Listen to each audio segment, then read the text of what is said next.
En esta ocasión voy a hablar de un poeta mexicano que es uno de mis poetas favoritos, llamado Javier Villaurrutia, cuya obra más importante, o por lo menos creo que es por la que tiene más reconocimiento y que efectivamente para mí pues es su mejor obra, es esta antología de poemas o poemario titulado Nostalgia de la Muerte. Y bueno, es un poeta que es conocido por utilizar en pocos poemas recursos literarios bastante interesantes. Usa figuras surrealistas, se inspiró mucho en esa eh, corriente de arte, sobre todo más conocida por la pintura. Pintores como Dalí, como Magritte. eh, bueno, en México está Remedios Varo, que también algunos la clasifican como una pintora surrealista. Pues en este caso, Javier Villarrutia se inspira en esa corriente de arte, el surrealismo, que se supone que lo que pretendía era pintar o exponer imágenes retratadas de los sueños, que tiene mucho que ver también con el psicoanálisis, porque en ese tiempo estaba, eh, digamos, en boga el psicoanálisis, estaba teniendo como un boom, en donde, pues en el psicoanálisis, como sabemos, hay esta tesis de que nuestra mente, la mayor parte de las decisiones, del actuar de nuestra mente, tiene que ver con una zona desconocida para nuestra parte consciente, al que Freud llamó el inconsciente. Entonces, digamos que bajo esta tesis se supone que los sueños, esta dimensión de los sueños es una dimensión en la que el inconsciente queda liberado y por tanto lo que estos artistas retrataban con esas obras, que como digo sobre todo más conocido este estilo surrealista en la pintura, pues lo que pretendían pintar era justamente esa dimensión del inconsciente o literalmente la dimensión de los sueños. Y aquí Villaurrutia pues toma bastantes de estas imágenes, pero digamos que al mismo tiempo, bueno, él tiene influencia de poetas tanto clásicos como contemporáneos a él. Y su poesía pues es bastante interesante. Era un poeta homosexual, que digamos en ese tiempo no existía el movimiento de liberación gay o LGBT como lo conocemos ahora. Te estoy hablando de que este poemario fue publicado por primera vez, según dice esta edición, en 1953. Es decir, prácticamente a mediados del siglo XX, mitad del siglo XX. La tercera reimpresión, que es la que yo tengo aquí, es de 2006 y la editorial es Fondo de Cultura. Entonces, Fondo de Cultura Económica, que es una editorial mexicana y prácticamente es el único poema que podría yo decir que está asociado a esa manera de ver la poesía como algo relacionado con el amor. En realidad no tiene que ver tampoco ni siquiera con el amor, simplemente habla de una experiencia sexual que tuvo. Eh, Mientras que el resto de los poemas son poemas que, como dije, hablan de, más que hablar de un tema, hablan de imágenes, como decía. Pueden describir imágenes relacionadas a los sueños. Este, por ejemplo, un poema en el que habla de una estatua es uno de mis favoritos. El libro inicia mostrando sus primeros poemas, que digamos que parece que está editado en orden cronológico según él iba escribiendo. Por lo menos no estoy seguro si así habrá sido la primera edición, pero en esta sí está antologado de esa manera. Empieza a escribir sus primeros textos. Aquí eran más otros poemas que hablan bueno, se llama Nostalgia de la Muerte. Digamos que no es tan distinto el tema. Tiene un tema oscuro en su poesía. La segunda parte se llama Reflejos. Y en estos poemas casi te diría que son poemas introspectivos. Hay algunos que sí están dedicados a alguien. Por ejemplo, en Reflejos, en la primera parte, el primero se llama Poesía. Eh, no está dedicado a una persona, sino que parece que es un poema que está directamente aludiendo a la poesía, es como si él estuviera hablando a la poesía. Hay otro que se llama Soledad, Interior, Cuadro, Cézanne, que es un artista, como dije, tienen influencia mucho de los artistas, él también, artistas plásticos que hacen pintura, porque bueno, la poesía también es un arte, pero es un arte de la palabra. puzzle, por ejemplo. El surrealismo también se utilizaba mucho técnicas como el cadáver exquisito, que era un tipo de rompecabezas en donde se creaban, en este caso se puede hacer en la poesía, y también se hacía en la pintura, como componer poemas al azar con versos al azar. Lugares, azoteas, calles, cinematógrafos son algunos de los títulos de esta parte del poemario. Después, Suite del Insomnio, aquí hace referencia a un tipo de composición musical. Y esto también es importante porque él escribió el libreto para una ópera que se llama La Mulata de Córdoba. Y no recuerdo realmente ahorita el compositor. Me parece que era, no sé, no estoy seguro si era Manuel M. Ponce o quién era el compositor, pero existe la ópera eh, de la cual él escribió el guión. Entonces, él realmente para mí es como el último de este tipo de poetas que se sitúan en esto que antiguamente se llamaba la alta cultura. Que es un concepto en el que se incluían otros, como por ejemplo esto de las bellas artes, en el que se incluye pues obviamente tanto la pintura como la poesía. Y esta fue la última generación casi en la que se seguía creando, en este caso poesía, con este concepto, porque después de esto lo que se hace es lo contrario, que digamos es una tendencia que sigue hasta ahora, que es reivindicar tipos de cultura aparentemente creados por personas de esto que menciono que se llamaba cultura popular, ¿no? Gente, por ejemplo, actualmente hay gente que escribe poesía que es cajero de Walmart. Entonces sus poemas son eh, cómo cobré en caja hoy, por decir algo, ¿no? No sé, en ese entonces se empezaron a hacer, por ejemplo, las clases populares que empezaron a escribir poesía, no sé, un pescador, gente, digamos que tradicionalmente no se concebía que escribiera poesía. La gente que escribía poesía era gente que se formaba para eso y tener formación en este tipo de conocimientos, pues solo podía tenerlo la gente de la clase alta. En realidad es un concepto que viene de esta visión aristocrática del conocimiento, es decir, solamente unos cuantos tienen acceso al conocimiento. Actualmente sigue siendo igual. Se hace mucha publicidad de que ya no es así, pero en realidad sigue siendo lo mismo. La gente que estudia cualquier cosa es una gente que tiene un estado privilegiado económicamente. Había una división muy clara entre esto que se llamaba la alta cultura y la baja cultura, o lo que se podría llamar actualmente cultura popular, que en realidad en la actualidad la cultura popular ya no existe, o por lo menos no como se entendía hasta este punto de mitad del siglo XX. La cultura popular anteriormente eran culturas que se entendían como culturas folclóricas que surgían del pueblo. Al interior del pueblo ellos creaban música, creaban diferentes manifestaciones culturales. Actualmente la cultura popular ya no existe porque lo que la gente incluso de las clases bajas consume es esto que se ha terminado de llamar cultura de masas. Entonces ya no existe la cultura popular, para mí por lo menos ya no existe. Lo que reemplazó a la cultura popular es la cultura de masas, que es lo que te venden cualquier... La mayoría de las empresas de lo que actualmente se llama cultura del...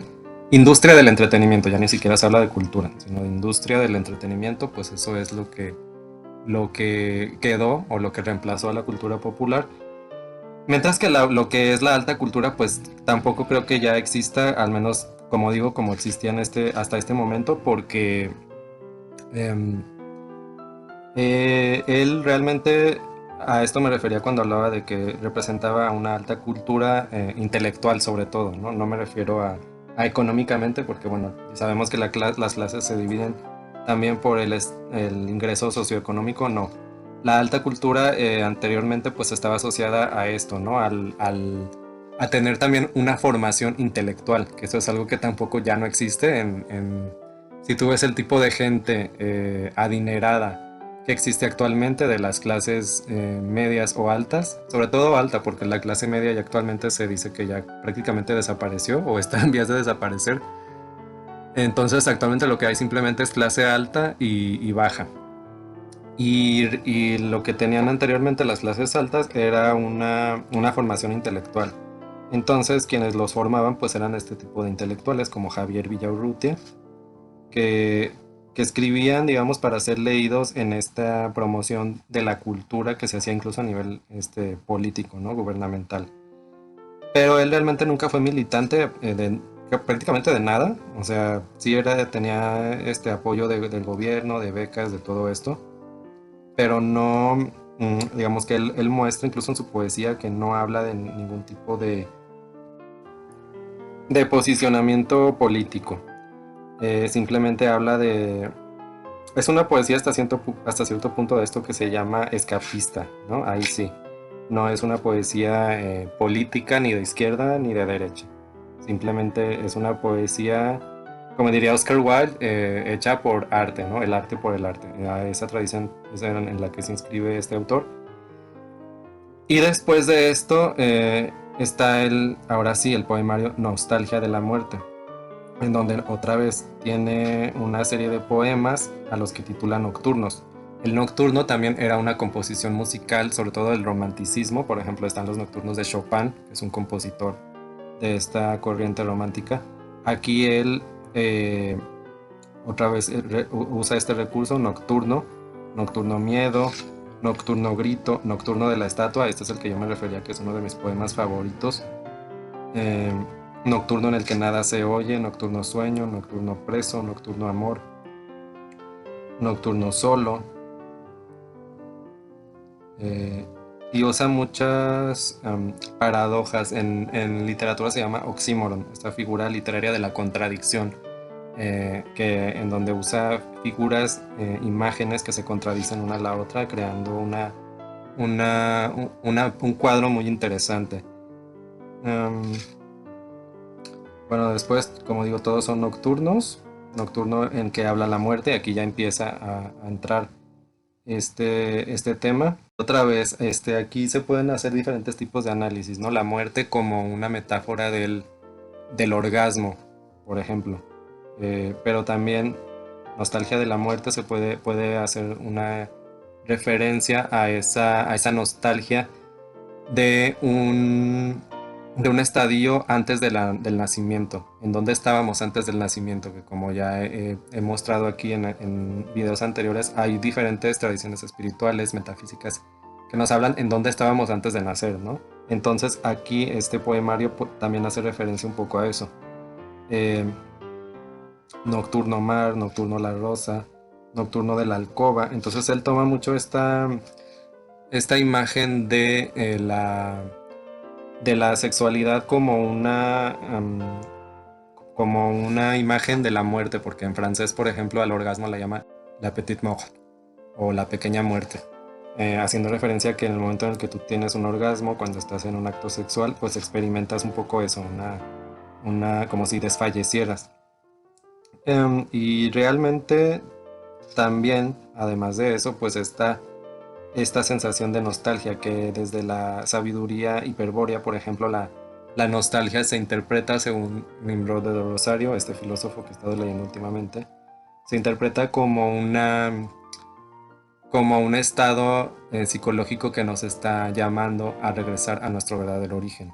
Entonces hay una interpretación sobre todos estos poetas, porque esto es algo muy común en la poesía, sobre todo del siglo XX y XIX, en donde se habla de la nostalgia. Nostalgia viene del griego, que es una palabra griega que se llama nostos, que se refiere justamente a este estadio de volver al origen, que es una especie de sensación triste, eh, que te está llamando. Y bueno, el poemario cierra con un,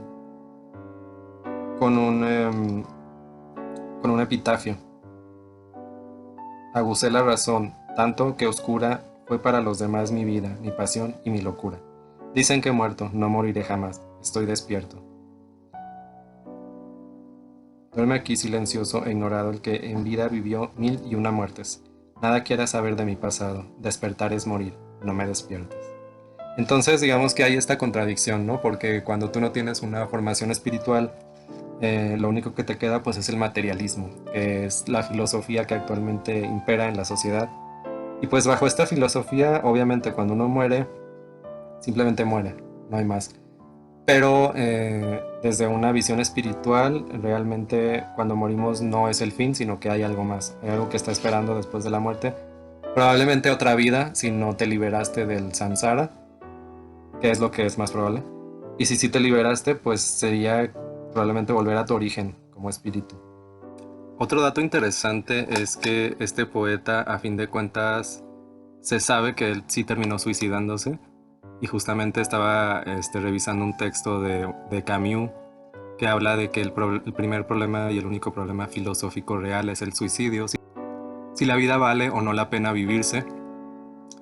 Y muchos de estos poetas, como digo, también es como una especie de, sobre todo en el romanticismo, era como una especie de lugar común que el poeta terminaba suicidándose. Incluso en Rubén Darío tiene un cuento de un poeta que se suicida haciendo referencia a este mito de que los poetas se suicidan.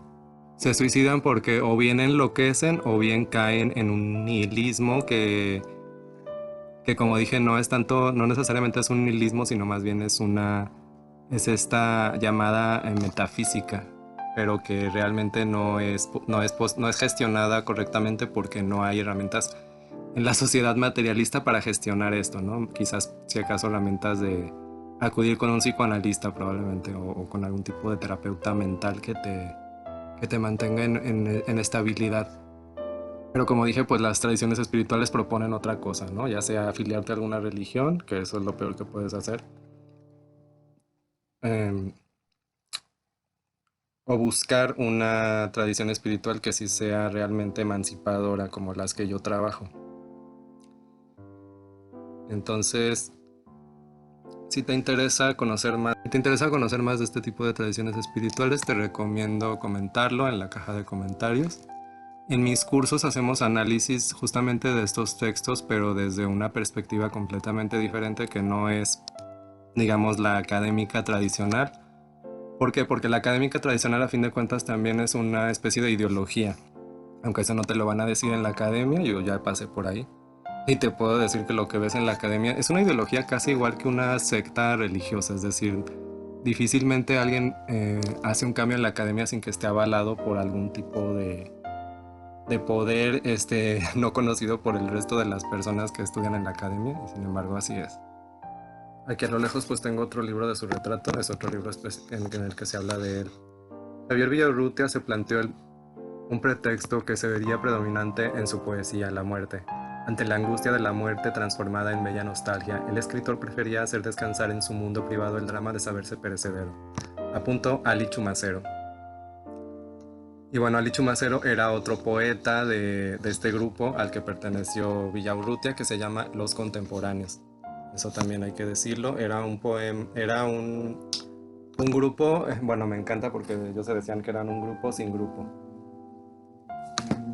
Entonces, era un grupo de poetas que estaban aglutinados más o menos por un estilo similar. No escribían exactamente lo mismo, pero sí creo que varios de ellos usaron, por ejemplo, la imagen o el tema de la muerte, que tampoco es un tema eh, inédito, sino que en la literatura se le llama de los grandes temas, ¿no? Así les llama el análisis. Yo te diría que el análisis heteronormativo de la literatura. Hablan de que los grandes temas es la muerte, el amor, y no recuerdo cuál otro, creo que era el tiempo, no estoy seguro. Pero sí, es un tema que utilizaron ellos para escribir diferentes textos poéticos y de ellos quizás para mí, como digo, mi favorito es este, aunque claro, más adelante probablemente hable de algunos otros. Aquí después tiene una mención de Octavio Paz, que es un poeta mucho más famoso, que de hecho fue su alumno. A mí me gusta más obviamente Villaurrutia, aunque claro, Paz tiene textos impresionantes de poesía, pero bueno, yo me siento más cercano a Villaurrutia. Octavio Paz decía, no era un hombre de ideas, era un hombre extraordinariamente inteligente, incapaz de creer en nada. Se aisló en un mundo privado poblado por los fantasmas del erotismo, el sueño y la muerte. Entonces, bueno, como dije, ¿no? Parece que sí coincido un tanto con Paz, aunque como digo, yo hago una lectura más metafísica de la imagen que Villaurrutia usa de la muerte y de la nostalgia.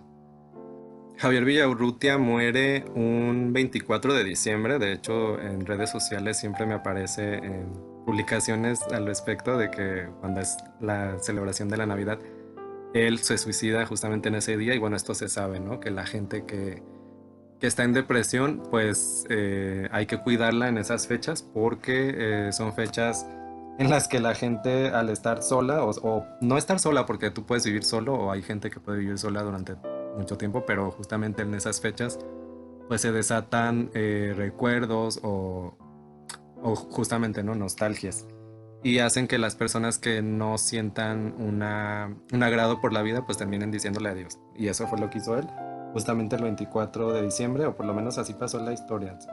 Tengo entendido que sí es certero que se suicidó, no hay otra causa. Eh, y bueno, para mí, digamos, este es otro tema interesante, ¿no? El suicidio. Pues cuando ya alguien no siente que vale la pena, pues tiene el derecho de irse. Y así lo hizo este autor, aunque el problema es, como decía, que sucede después de la muerte. Porque si no es el fin, esta vida, pues te puede esperar una siguiente vida en una reencarnación o, no sé, en otro sitio, en otra dimensión, en otro planeta.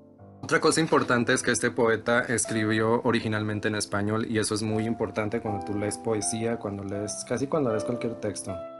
Pero en especial la poesía, como dije en un video anterior que hice sobre Safo, que también puedes encontrar en mi canal.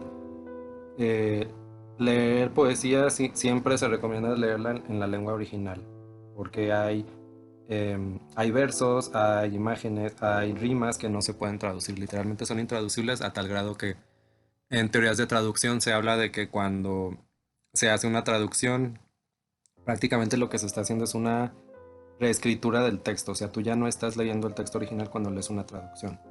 Entonces, esta es otra gran ventaja. Aquí este poeta, al ser mexicano, escribió en español, en esta lengua que utilizamos, y por tanto, no tienes que buscar una traducción, es ya un libro directamente en español. Si te gustó este video, no te olvides de suscribirte, dar un like al video y compártelo en tus redes sociales para que más gente que esté interesada en el conocimiento, especialmente de la literatura, pueda acceder a él de una manera más sencilla y sobre todo que accedan a cursos. Yo doy cursos de formación que les pueden ayudar para tener un conocimiento disidente de lo que estamos teniendo actualmente. Actualmente ya no hay, prácticamente las humanidades están desapareciendo y es probable que en un futuro próximo terminen desapareciendo completamente porque simplemente no son necesarias para el tipo de cultura que se ha creado o que se está creando actualmente. Pero claro, para quien quiere entender un poco lo que está sucediendo, sí son necesarias, o por lo menos es necesario tener una visión eh, literaria, digamos, regresar a los libros, a diferentes tipos de libros, no necesariamente del canon. De hecho, yo no pienso volver al canon tal cual se enseña en la universidad. Pero digamos que este autor, algunos autores del canon sí los voy a retomar porque tienen algo valioso que puede aportar. Y al mismo tiempo me encanta porque era un poeta realmente disidente. Para mí es un poeta disidente, obviamente disidente de la heterosexualidad normativa, de la heterosexualidad obligatoria, disidente, casi de un disidente social, ¿no? Y tenía el privilegio de hacerlo. A mí me encantaría yo también restringirme a crear mi obra. Y nos vemos en una siguiente reseña o en alguno de mis cursos de formación si es que te decides a tomar.